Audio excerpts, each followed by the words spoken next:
gonna join me? You gonna join me for this video? If you have something to say during this video that will like help people watching, feel free to add your 2 cents at any time, okay? Hi, my name is Jasmine, aka Black Girl Absolute. Today we're gonna be talking about artists being paid in exposure. So let's jump right in. So today we are talking about, I don't want to say a phenomenon really, because this is kind of something that's been going on for a really long time as it pertains to artistry in general. But we're talking about how there is the pressure to work for exposure. Ow, that hurt a little bit. So what inspired me to make this video was the video from Nick is Not Green, the young artist who was making a commission for a YouTuber. I think the artist themselves was like either 13 at the time. I think they were 13 at the time and now they're 15. But in the course of those 2 years, they still hadn't been paid for their artwork. I had no idea about anything that was going on with this scenario before watching that video. So feel free to go check that out on his Green is Not Nick channel. So it's like this second channel. Ever since seeing that video, it's sort of re-sparked this extreme disdain I have for people that ask artists to be paid in exposure. It's not something that I want to call a trend because it's not new whatsoever. Like, if you were to look at an artist like Monet, an artist like Van Gogh, there have been plenty of artists who are truly brilliant and were truly brilliant in their time, but weren't recognized by their greater society as being as talented and as gifted as they truly are. It's especially pernicious in our society right now, as we are in a late capitalist society and money is more scarce, especially when it comes to people that practice artistry. So many of us are struggling to make ends meet as is. And so when you have people devaluing art in the present day, the demand for art isn't decreasing, but the devaluation is. That becomes frustrating for people that are making art and have a passion for making art. What's more upsetting is, especially artists that don't have big portfolios, artists that are just sort of getting their own roots into creating artwork that feel pressured in a sense to actually work for exposure.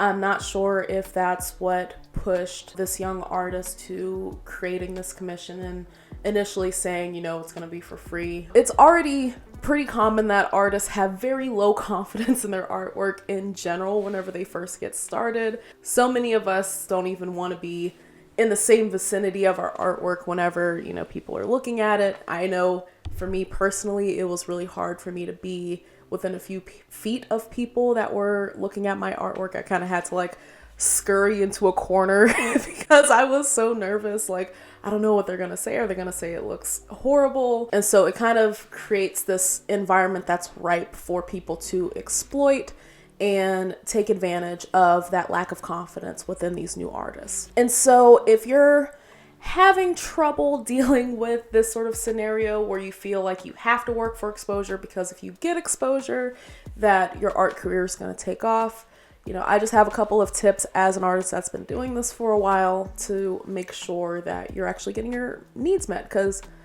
you can't pay bills in exposure, unfortunately. So yeah, we need to make sure that you're actually getting paid for the work that you do. The first tip I have is to actually prepare yourself for the possibility that someone's going to ask you to work for exposure. As common as this is, I unfortunately don't see it really talked about for younger artists. I don't know if there's an area of the internet where people are actually actively talking about this, but unfortunately, I see a lot of artists being sort of unprepared to deal with an interaction when someone with a big following approaches them to ask for art basically for free, because that's what exposure is. It's just asking for free art. Some comments that unfortunately you would need to be prepared for are people saying that, oh, this costs too much, or that, I know someone who's an artist that can do this better for less, which it's like, okay, then go to that person. Like, if you like their art so much, why are you here looking at my art? It's gonna take a lot of confidence building in your own self as an artist to make sure that you're willing to stick by the prices that you set for your own artwork. And also to make sure that you're actually pricing your artwork at a rate that makes sure that you're able to continue doing art, that it's sustainable. If you're planning on doing art for the next like few years, few decades, and you're constantly in the negatives for the amount that you're putting into buying supplies, if you're an artist like me that works in tangible media, or even if you're working with digital art, you know, you have to eventually replace the tools that you're using at some point. So you really want to set yourself up to make sure that you can set a price and you can stick by it, because that's how much it costs. And that's it, period. Number 2 is to make sure that you have your prices and your expectations for your client or your customer in writing. So I know a lot of new artists really shy away from contracts because, let's be honest, contracts are a little bit scary. Whenever you first go into making contracts, you might not know exactly what to put in there, what expectations are reasonable for you to set.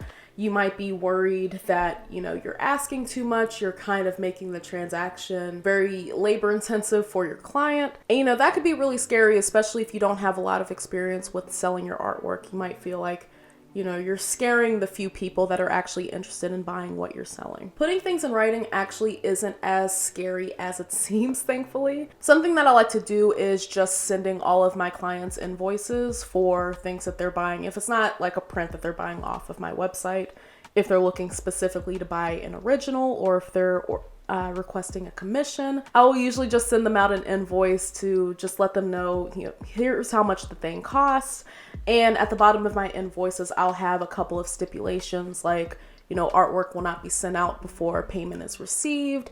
I have to receive payment within 30 days of this invoice being sent out, or else the transaction is canceled.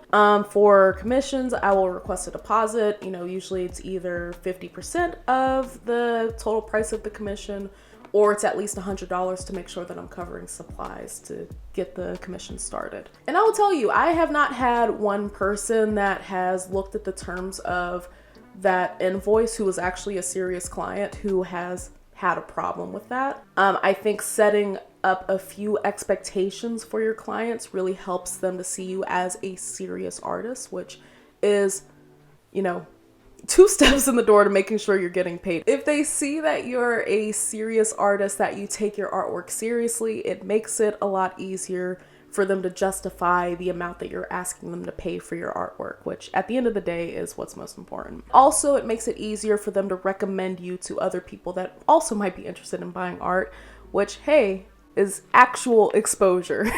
And if you need help with setting up an invoice, I'm gonna post a sample version of my invoice down below. Now, I use Canva, so if you don't use Canva, it is something that you can recreate with Word or whatever document processing service that you use. But to close things out, I think what is the most important thing to keep in mind whenever, you know, you're selling artwork and you want to make sure you're not taken advantage of is to really know your own worth as an artist. I know it's extremely cheesy, and I know, you know, people are gonna look at that like, oh, everyone says that, like, you know your worth. But it's really important when you're going into a transaction to know what is and is not payment. Exposure is not payment. Let's just set that, you know, it's just not payment, all right? One of my mentors, Celeste, has this quote.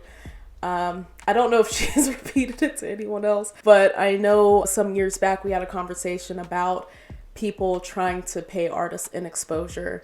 And her quote was, you know, if all you care about is exposure, you could just walk down the middle of the street naked and everyone is going to be talking about you and by proxy your artwork. And I'm not saying obviously do not do that, but do not do that. Please do not do that. And do not quote me or Celeste saying that we told you to do that.